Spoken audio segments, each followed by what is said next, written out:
नमस्कार दोस्तों, मैं रामू सर अपने YouTube channel Shri agri classes में बहुत बहुत स्वागत और अभिनंदन करता हूं। ठीक है, जैसे कि मेरे द्वारा इस जेनेटिक्स में पहला लेसन पढ़ाया जा चुका है। ठीक है, तो इसमें दूसरा लेसन लगा है सेल डिवीजन। तो इसको है ना, यानी कि इंट्रोडक्टरी बायोलॉजी में ये टॉपिक कंबाइंड है। तो हम इस टॉपिक को यानी कि सेल डिवीजन को इंट्रोडक्टरी बायोलॉजी में डिटेल से विधिवत पढ़ाएंगे। ठीक है, तो यहाँ से हम इस लेसन को नहीं पढ़ेंगे। ठीक है, तो इसमें हम तीसरा लेसन पढ़ेंगे भैया, गुणसूत्र यानी क्रोमोसोम को हम यहाँ से उठाएंगे, इसको पढ़ेंगे डिटेल से। ठीक है, तो आइए देखते हैं भैया, गुणसूत्र को स्टार्ट करते हैं। ठीक है, हमारा तीसरा लेसन है गुणसूत्र। हाँ, आइए देखते हैं कि ये गुणसूत्र क्या होता है। ठीक है, तो अगर हम कोशिका को ऐसे देखते हैं, ठीक है, जब हम कोशिका को ऐसे ही देखते हैं तो प्रायः उसमें है ना एकदम रिक्त दिखाई देती है। जो कोशिका हम ऐसे देखते हैं तो वो रिक्त दिखाई देते हैं। लेकिन जब हम कोशिका विभाजन के समय देखते हैं तो केंद्रक कला के अंदर एक धागेनुमा संरचना दिखाई देती है। क्या दिखाई देती है? एक धागेनुमा कुंडलित संरचना दिखाई देती है, जिसको हम क्या कह सकते हैं भैया? गुणसूत्र कह सकते हैं, है ना, जिसको क्या कहते हैं? गुणसूत्र कहते हैं। ठीक है, तो ये तो हमारी परिभाषा हो गई। ठीक है, और जो गुणसूत्र होते हैं किसके बने होते हैं? डीएनए प्लस हिस्टोन प्रोटीन के बने होते हैं। जो हमारे गुणसूत्र होते हैं तो ये भैया डीएनए प्लस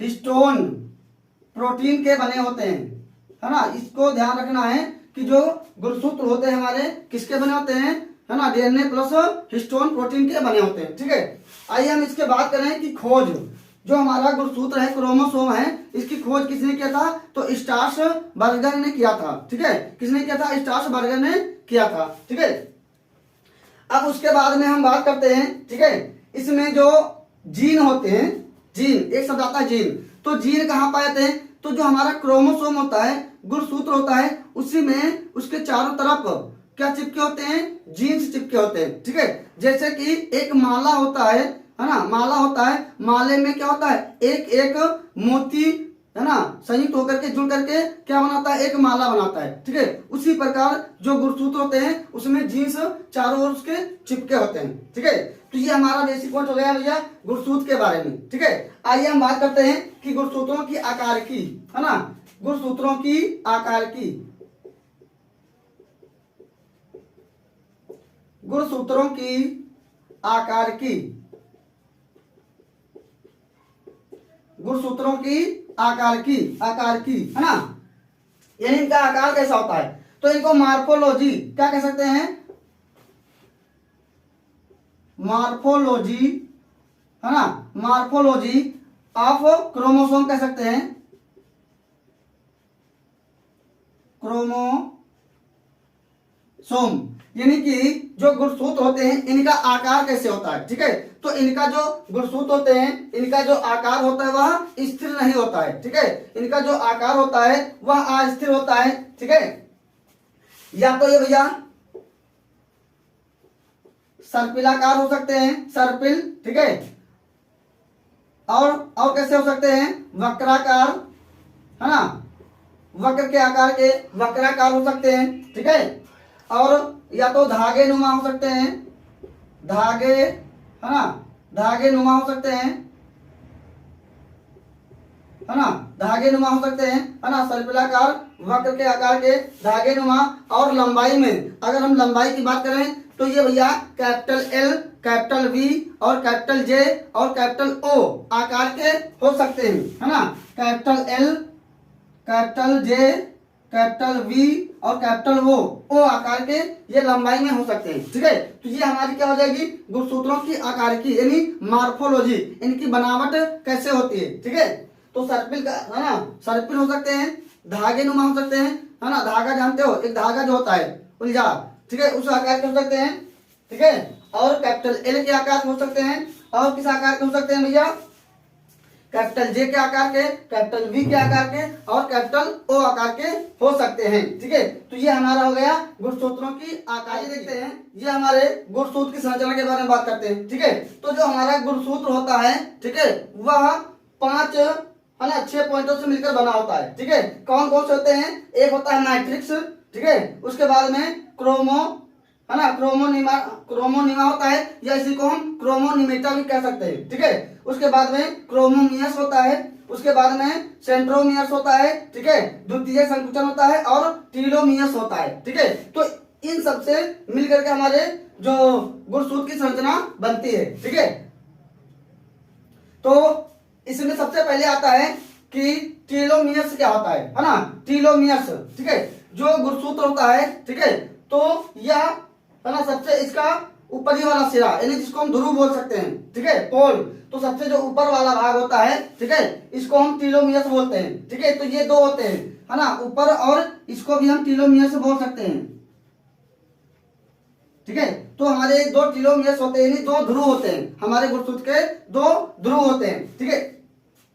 उसके बाद आता है पेलिकल, है ना। पेलिकल क्या होता है, जो हमारे गुणसूत्र की जो सबसे बाहरी वाली लेयर होती है, ठीक है, जो सबसे बाहरी वाली परत होती है, इसको हम पेलिकल कहते हैं। क्या कहते हैं, पेलिकल। यह क्या करता है, गुणसूत्र को बाहरी आघातों से रक्षा करता है। क्या करता है, यह बाहरी आघातों से सुरक्षा प्रदान करता है, ठीक है। उसके बाद आता है हमारा मैट्रिक्स, ठीक है। मैट्रिक्स क्या होता है, मैट्रिक्स यानी जो क्रोमोसोम हमारा होता है, गुणसूत्र होता है, उसके अंदर एक लिक्विड पाया जाता है, एक द्रव पाया जाता है, जिसको हम क्या कह सकते हैं, मैट्रिक्स कहते हैं। क्या कहते हैं, मैट्रिक्स कहते हैं, ठीक है। तो हमारा टीलोमियर हो गया, पेलिकल हो गया, और मैट्रिक्स हो गया, ठीक है। उसके बाद में हमारा आता है, ठीक है, और जो हमारा जो मैट्रिक्स होता है, यह क्या करता है, ठीक है, गुणसूत्रों के भोज्य पदार्थों के आदान प्रदान में सहायता प्रदान करता है, ठीक है, जो हमारा मैट्रिक्स होता है, ठीक है। उसके बाद आता है हमारा क्रोमोनिमेटा, है ना, क्रोमोनिमेटा। ये जो क्रोमोनिमेटा होता है, यह हमारे दो शब्दों से मिलकर बना है, ठीक है। कौन कौन से दो शब्द हैं, एक होता है भैया क्रोमा, ठीक है, एक क्या होता है, एक होता है क्रोमा, और एक होता है निमेटा, है ना। एक होता है क्रोमा, और एक को बोल सकते हैं निमा, ठीक है। तो क्रोमा का अर्थ होता है रंगीन, क्रोमा का अर्थ होता है रंगीन, है ना, या रंग बोल सकते हैं, ठीक है। और निमेटा यानी निमा का अर्थ होता है धागा, अर्थात इसको हम रंगीन धागा बोल सकते हैं, किसको, क्रोमोनिमेटा को या क्रोमोनिमा को, ठीक है। उसके बाद में आता है हमारा सेंट्रोमियर, है ना। क्या होता है भैया, सेंट्रोमियर, है ना। सेंट्रोमियर क्या होता है, यानी ये जो हमारा इसका बीच वाला पोर्शन होता है, ठीक है, इसको हम क्या कहते हैं, सेंट्रोमियर कहते हैं, है ना। इधर हम देख लेते हैं, ये हमारा सेंट्रोमियर होता है, और ये क्या होता है, इसको हम क्या बोल सकते हैं, क्रोमैटिन धागे बोल सकते हैं। क्या बोल सकते हैं, क्रोमैटिन धागे, है ना, या क्रोमोनिमेटा। द्वितीयक संकुचन, है ना। क्या होता है भैया, द्वितीयक संकुचन, यानी यहाँ वाला जो पोर्शन होता है, ठीक है, इसको हम क्या बोल सकते हैं, द्वितीयक संकुचन बोल सकते हैं, ठीक है। इसमें क्या होता है, जो प्राथमिक संकुचन होता है, ठीक है, उसके आधार पर, है ना, प्राथमिक संकुचन के आधार पर, है ना, जो गुणसूत्र में कुछ अन्य संकुचन होता है, प्राथमिक संकुचन के आधार पर, है ना, कुछ अन्य जो संकुचन होते हैं, उसको हम द्वितीयक संकुचन कहते हैं, ठीक है। तो ये हमारा पांचवा पॉइंट हो जाएगा, है ना। छठा वाला लास्ट पॉइंट हमने बता ही दिया, टीलोमियर्स, है ना। टीलोमियर्स क्या होता है, यानी जो हमारा गुणसूत्र होता है, ठीक है, उसके सबसे ऊपरी वाले हिस्से को और सबसे नीचे वाले हिस्से को हम क्या बोल सकते हैं, टीलोमियर्स बोल सकते हैं, ठीक है। यानी उत्तरी ध्रुव, दक्षिणी ध्रुव, है ना, ये दोनों पोल होते हैं, ठीक है। तो ये हमारा था गुणसूत्र की संरचना, ठीक है।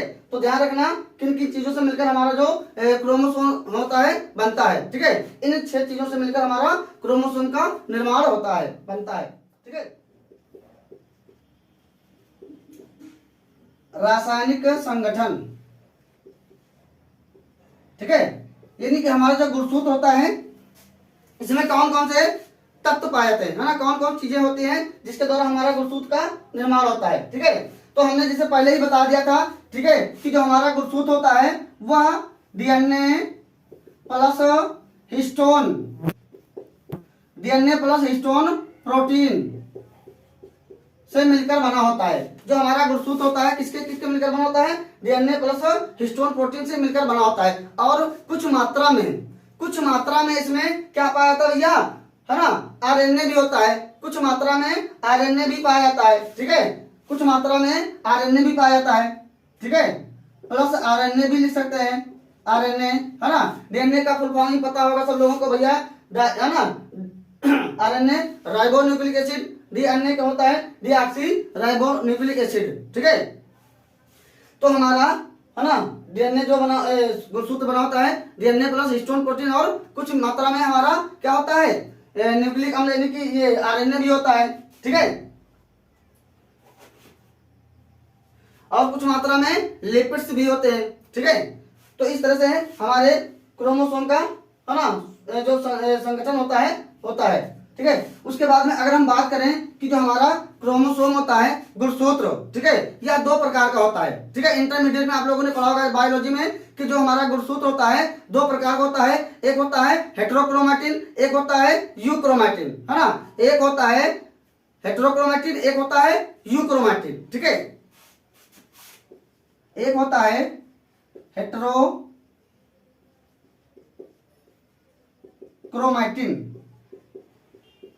एक होता है यूक्रोमैटिन,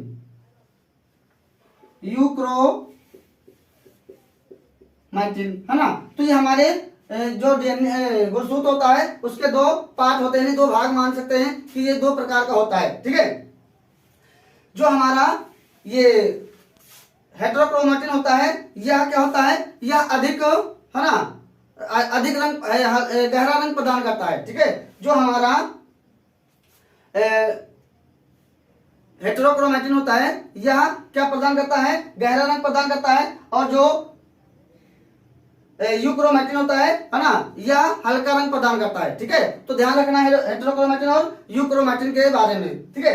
इसमें एक पॉइंट और बात कर लेते हैं कि जो हमारा हेटेरोक्रोमैटिन क्या होता है, सक्रिय जीन होता है, ठीक है। जो हमारा हेटेरोक्रोमैटिन होता है यह सक्रिय जीन होता है, ठीक है। और जो यूक्रोमैटिन होता है यह क्या होता है, निष्क्रिय जीन होता है, ठीक है। तो हेटेरोक्रोमैटिन और यूक्रोमैटिन के बारे में इसको ध्यान से रखना, ठीक है, जानकारी रखना इसके बारे में। अब हम बात करते हैं भैया गुणसूत्रों की संख्या, है ना। किसके बारे में, गुणसूत्रों की संख्या। हर जीव जंतुओं में क्या होता है, जो गुणसूत्रों की संख्या होती है सब में भैया अलग अलग होती है, ठीक है। जो गुणसूत्रों की संख्या होती है प्रत्येक, है ना, जीव जंतुओं में और वनस्पतियों में सब में क्या होती है, अलग अलग होती है, ठीक है। जैसे कि सबसे पहले हम बात करते हैं मनुष्य में, है ना। तो मनुष्य में गुणसूत्रों की संख्या कितनी होती है, 46 यानी 46 होती है। अगर जोड़े में बात करें तो 23 होती है, ठीक है। और जैसे कि कहा जाए भेड़ों में तो इसमें 54 गुणसूत्र होते हैं, ठीक है। तो आइए हम कुछ वनस्पतियों के बारे में बात करते हैं, है ना। इसमें 500 गुणसूत्र पाए जाते हैं। कितने पाए जाते हैं, 500 गुणसूत्र पाए जाते हैं। आइए दोस्तों देखते हैं, है ना, गुणसूत्रों की संख्या, ठीक है। आइए हम देखते हैं कि वनस्पतियों में, पौधों में, कुछ पौधों में हम नाम लिखे यहाँ पे, ठीक है। तो उसमें गुणसूत्रों की संख्या कितनी होती है, ठीक है। सबसे पहले हमने लिखा मटर, तो मटर में जो गुणसूत्र होते हैं कितने होते हैं, 14 होते हैं, ठीक है।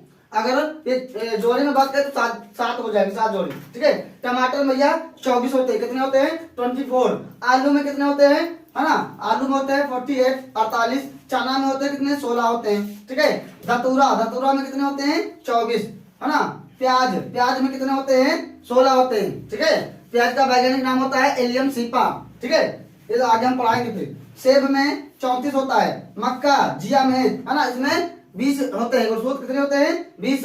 गेहूं में 42 होते हैं, ठीक है। धान में कितने होते हैं, 24 होते हैं, ठीक है। गुणसूत्रों की संख्या 24 होती है, ठीक है। ज्वार में कितने होते हैं, 20 होते हैं, ठीक है। तो ये हमारे, है ना, कुछ वनस्पतियों के गुणसूत्रों के बारे में हमने बताया है ना, 11 लिखे हैं, ठीक है। होते तो बहुत है, ठीक है।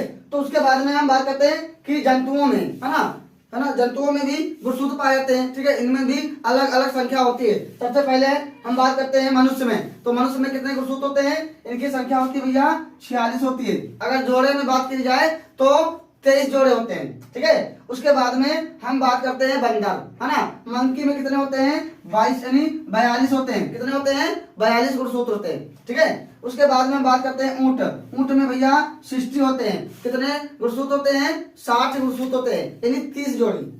उसके बाद में हम बात करते हैं कुत्ता, है ना। कुत्ते में होते हैं 48 गुणसूत्र। कितने होते हैं? सॉरी 48 नहीं 78, है ना। 78 कितने होते हैं? 78 होते हैं। उसके बाद में बिल्ली में कितने होते हैं? 38 होते हैं, है ना। 48 गुणसूत्र होते हैं। उसके बाद में हम बात करते हैं अपना कौन सा है? घोड़ा। घोड़ा में कितने होते हैं? 64 गुणसूत्र होते हैं। क्रोमोसोम की संख्या कितनी होती है इसमें? 64 होती है, ठीक है। उसके बाद में हम बात करते हैं चूहा, रैटस, ठीक है। इसमें कितने होते हैं? 42 गुणसूत्र होते हैं, ठीक है। उसके बाद में हम बात करते हैं खरगोश। खरगोश में कितने गुणसूत्रों की संख्या होती है? 80 होती है, यानी कि 40 जोड़ी गुणसूत्र होते हैं इसमें, ठीक है। उसके बाद में मेढक। मेढक में कितने होते हैं? 26 गुणसूत्र, है ना। इसका वैज्ञानिक नाम क्या होता है? राना टिग्रिना होता है, ठीक है। आगे हम इसके सब डिटेल में बात करेंगे जब क्लासिफिकेशन पढ़ाएंगे, ठीक है। लास्ट वाला है भैया मच्छर। मच्छर में कितने होते हैं? 6 गुणसूत्र होते हैं, ठीक है। तो हमने कुछ यहाँ पे इंपॉर्टेंट बताए हैं, है ना, गुणसूत्रों, है ना, जंतुओं में और वनस्पतियों में कितने कितने गुणसूत्र होते हैं, ठीक है। तो ये हमारा था, ठीक है, गुणसूत्रों की संख्या, ठीक है। अब उसके बाद में हम बात करेंगे, इसके बाद में आता है जीन्स, है ना। जीन्स क्या होते हैं? बात करते हैं जीन्स, है ना, जीन किसे कहते हैं, है ना। तो हमारी जो जीन होती है यह आनुवंशिकता की सबसे छोटी यूनिट होती है। क्या होती है? आनुवंशिकता की सबसे छोटी इकाई को जीन कहते हैं, ठीक है। हमने बताया है, क्या बताया कि जो गुणसूत्र होते हैं उसमें माले की जैसे मोती होती है उसी प्रकार जो जीन होते हैं गुणसूत्रों में चिपके होते हैं, ठीक है। ये क्या करते हैं? जीन का कार्य क्या होता है? ये जो माता पिता के जो लक्षण होते हैं एक पीढ़ी से दूसरी पीढ़ी में पहुंचाती हैं, ठीक है। संतति कोशिकाओं में पहुंचाती हैं, ठीक है। एक पीढ़ी से दूसरी पीढ़ी में जो लक्षण होते हैं माता पिता के, उनको कौन ले जाता है? कौन ले जाता है? जीन ले जाते हैं, ठीक है। भैया जब गुणसूत्र जाते हैं, है ना, गुणसूत्र में क्या चिपके होते हैं? जीन्स, ठीक है।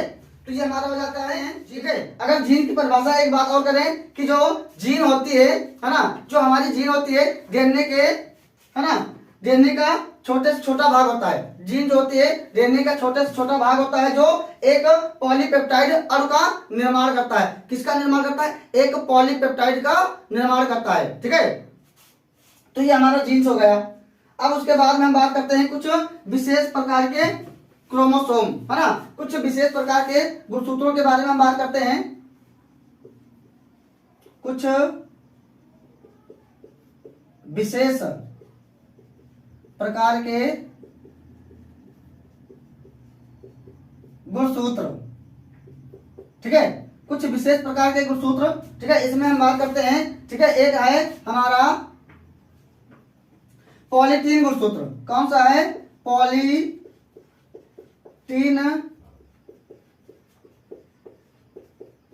पॉलीटीन गुणसूत्र, ठीक है। एक हमारा है डिप्टीस वंश में, किसमें? डिप्टीस वंश में लार्वा अवस्था में जो लाल ग्रंथियां होती हैं जिनको, है ना, आंत होती है और क्या होती है? हमारी श्वास नली यानी ट्रैकिया, ठीक है, ट्रैकिया होती है तथा वसाकाय कोशिकाओं आदि के जो कुछ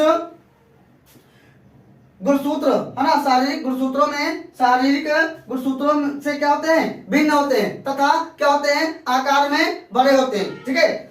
आकार में क्या होते हैं? बड़े होते हैं, जिन्हें हम महागुणसूत्र या क्या कह सकते हैं? पॉलीटीन गुणसूत्र कहते हैं, ठीक है। जो पॉलीटीन गुणसूत्र होते हैं, ठीक है, सर्वप्रथम इसकी जो खोज किया था बालबियानी ने, नाम याद रखना, बालबियानी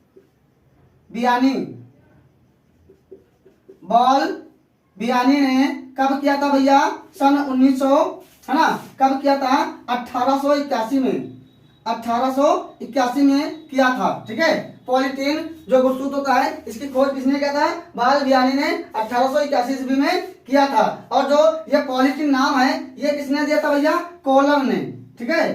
कौन दिया था? कोलर। यानी जो पॉलीटीन जो गुणसूत्र है यह नाम किसने दिया? कोलर ने दिया, ठीक है।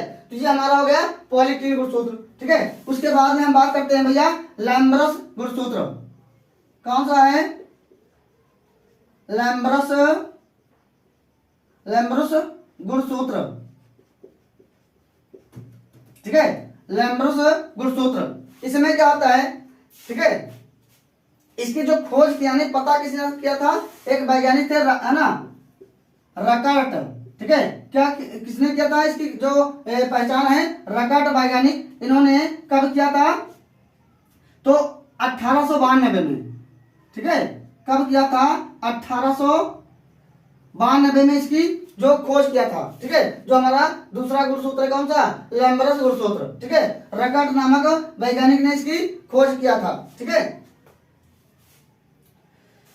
ये जो गुणसूत्र होते हैं पॉलीथीन गुणसूत्रों से भी क्या होते हैं? अधिक लंबे होते हैं। यानी ये जो गुणसूत्र होते हैं पॉलीथीन जो गुणसूत्र होते हैं उससे भी ज्यादा क्या होते हैं? है ना, ज्यादा लंबे होते हैं, ठीक है। और ये कशेरुकी और अकशेरुकी, ठीक है, सभी जो उस साइड की पूर्वावस्था की डिप्लोटीन, है ना, जो अवस्था होती है उसमें पाए जाते हैं, ठीक है। ये क्या होते हैं? इनसे ज्यादा लंबे होते हैं, ठीक है, ज्यादा बड़े होते हैं, ठीक।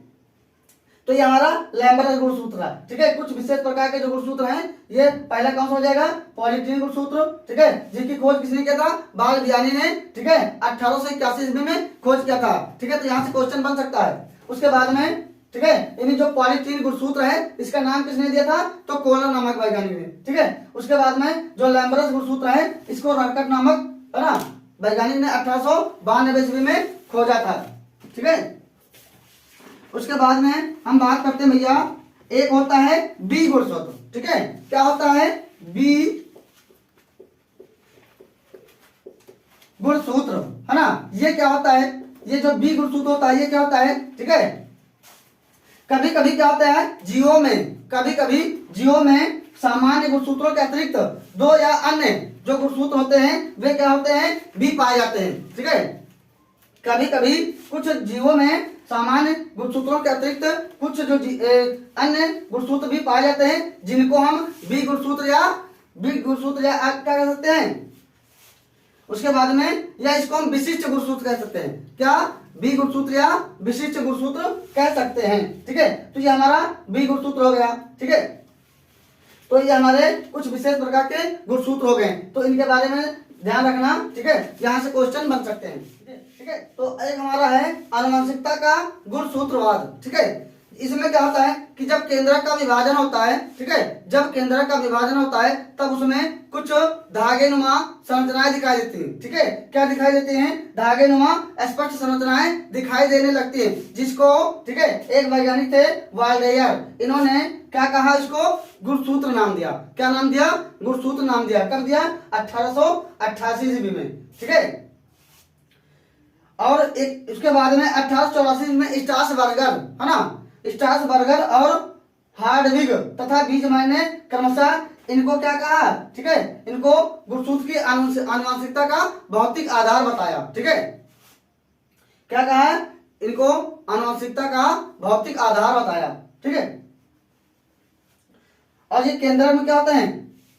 केंद्रक में पाए जाते हैं। यानी अगर कहा जाए कि भैया गुणसूत्र कहाँ पाए जाते हैं तो ये केंद्रक में पाए जाते हैं, ठीक है। केंद्रक में, ठीक है, जो संरचनाएं होती हैं धागे के समान उन्हीं को गुणसूत्र कहा जाता है, ठीक है। तो यहां से याद रखना, वाल्डेयर नामक वैज्ञानिक ने 1888 ईस्वी में इसको बताया था, ठीक है। अब उसके बाद में हम बात करेंगे, ठीक है, कि जीन, है ना, जीन गुणसूत्रों को उपस्थित होने का प्रत्यक्ष प्रमाण, ठीक है। भैया क्या प्रमाण है कि जो जीन होते हैं वे कहाँ पाए जाते हैं? गुणसूत्रों के ऊपर पाए जाते हैं, है ना। जैसे हमने पहले ही बता दिया कि जो जीन्स होते हैं कहाँ पाते हैं? गुणसूत्रों के ऊपर पाए जाते हैं, गुणसूत्रों में चिपके रहते हैं, ठीक है। तो उसके आइए हम बात करते हैं ऐसे कौन कौन से प्रमाण है ना, कि जो जीन होते हैं गुणसूत्रों पर उपस्थित होते हैं, है ना। हेडिंग लगा लेते हैं, जीन गुणसूत्रों पर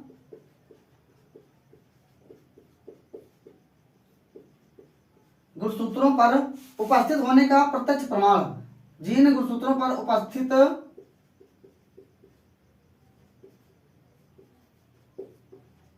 उपस्थित होने का प्रत्यक्ष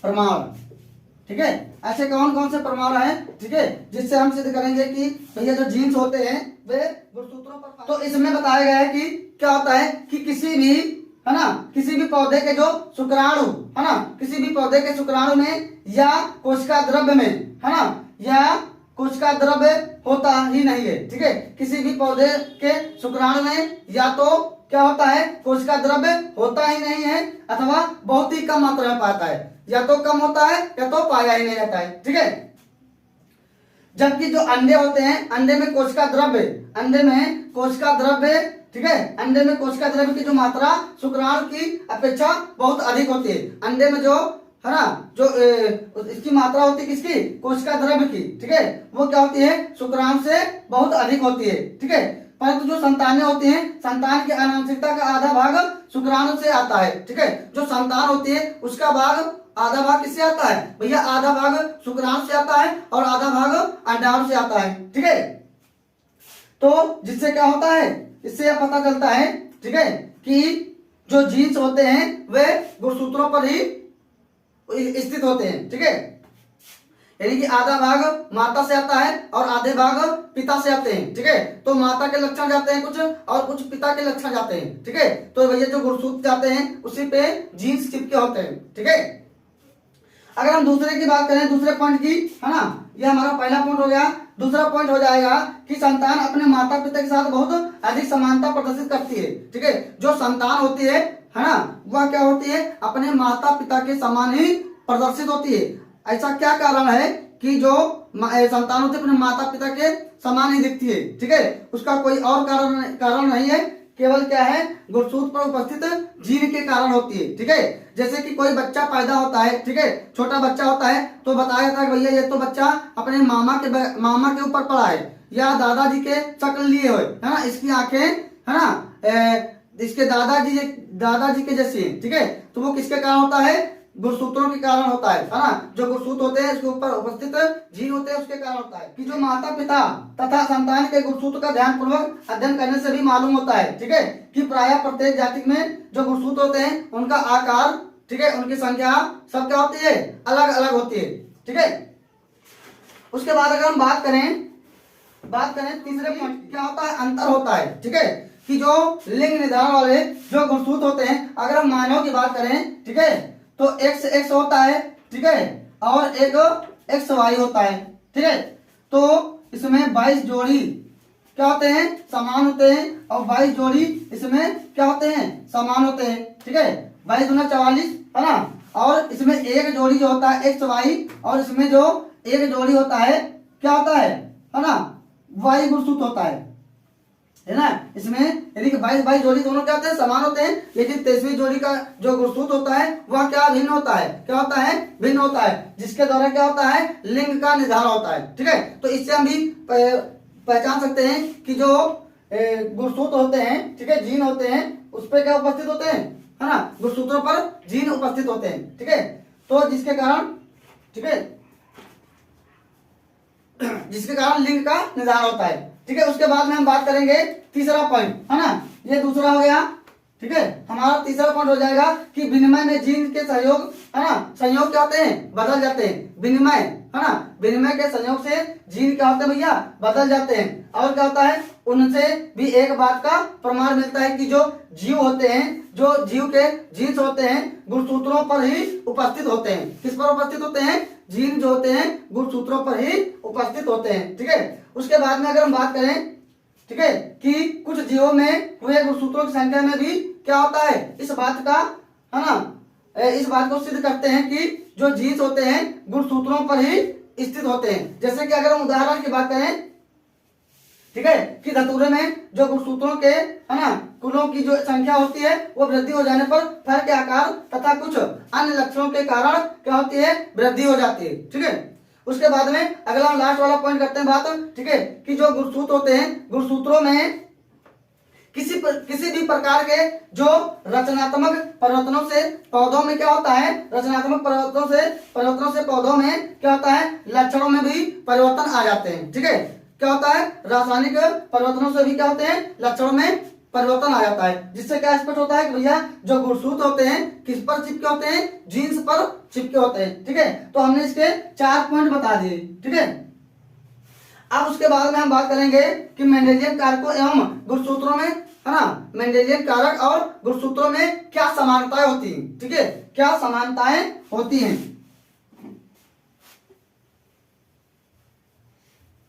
है ना।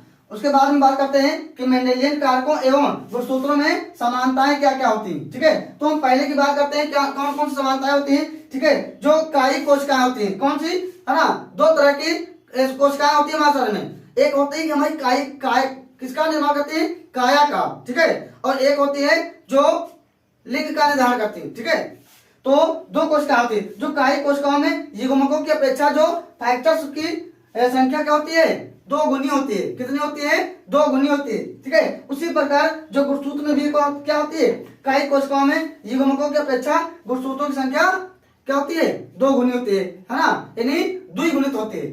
ठीक है, तो ये पहला अंतर हो जाएगा। अंतर क्या, समानता की बात कर रहे हैं। ठीक है, दूसरा हमारा हो जाएगा कि जो विकल्पी होते हैं, एलील्स होते हैं, एलील्स, उसमें क्या होता है, दोनों सदस्य F1 है ना पीढ़ी में साथ साथ रहते हैं, है ना, F1 पीढ़ी में साथ साथ रहते हैं।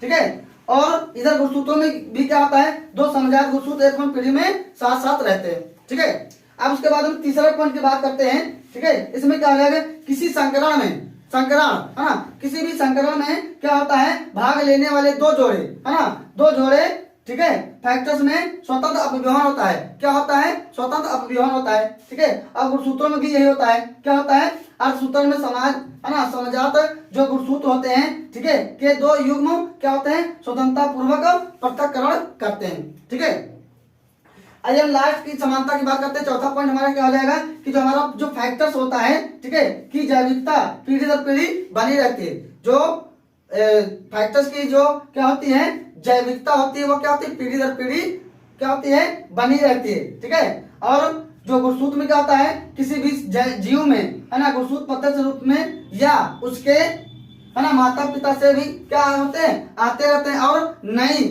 नई नई पीढ़ी में क्या होते हैं, विकास की सभी अवस्थाओं में उनकी जैविकता बनी रहती है। ठीक है, तो ये हमारे 4 पॉइंट हैं समानता के, कि जो गुणसूत्र होते हैं, गुणसूत्रों के बाहर कुछ जीन पाए जाने वाले, है ना, गुणसूत्रों के, है ना, गुणसूत्रों के बाहर गुणसूत्रों के बाहर पाए जाने वाले जीन्स, गुणसूत्रों के बाहर पाए जाने वाले, है ना, जीन, कुछ भैया ऐसे जीन्स होते हैं जो गुणसूत्रों के बाहर भी पाए जाते हैं। ठीक है, तो एक वैज्ञानिक थे मॉर्गन, है ना, मॉर्गन ने बताया कि, है ना, वंशानुगत के जो गुणसूत्रवाद सिद्धांत दिया था, उसमें बताया गया कि जो आविष्कार किया किसने, मॉर्गन ने।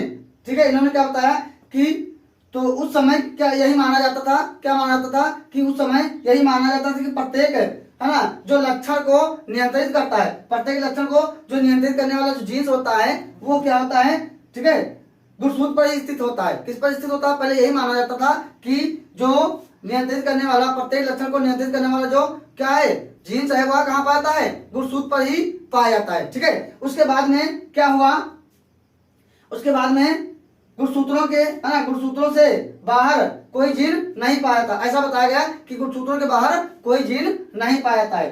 ठीक है, लेकिन आधुनिक काल में, है ना, आज के युग में, आधुनिक काल में क्या हुआ कि यह पूर्णतः सिद्ध हो चुका है कि केंद्र के अतिरिक्त, है ना, केंद्र के अलावा भी क्या होता है, कोशिका द्रव्य में भी कुछ जीन पाए जाते हैं। कहाँ पाए जाते हैं, केंद्र के अलावा कोशिका द्रव्य में, जो साइटोप्लाज्म होता है, वहां पर भी कुछ क्रोमोसोम पाए जाते हैं। ठीक है, ऐसा सिद्ध हो चुका है। ठीक है, जो माता पिता के लक्षणों को संतान में ले जाने के लिए उत्तरदायी होते हैं। क्या होते हैं, जो माता पिता के लक्षण होते हैं, वे उनको उनकी संतानों में, है ना, क्या करते हैं, ट्रांसफर करते हैं, ले जाते हैं, है ना। जो जीन्स का काम ही ये होता है कि माता पिता के लक्षणों को उनकी पीढ़ी दर पीढ़ी पहुंचाना। ठीक है, तो यह स्पष्ट हो चुका है कि जो भैया गुणसूत्र है, ठीक है, केंद्र के अलावा भी बाहर पाए जाते हैं। ठीक है, तो इस तरह से हमारा आज का टॉपिक यही, यानी क्रोमोसोम, हमारा पूरा टॉपिक यहीं पे खत्म होता है। ठीक है, तो आशा करता हूं कि आप लोगों को चीजें क्लियर हुई होंगी। ठीक है, उसके बाद में हम फिर आगे मिलेंगे अगले, है ना, नेक्स्ट लेसन के साथ में, नेक्स्ट टॉपिक के साथ में। ठीक है, तो बहुत बहुत धन्यवाद, जय हिंद।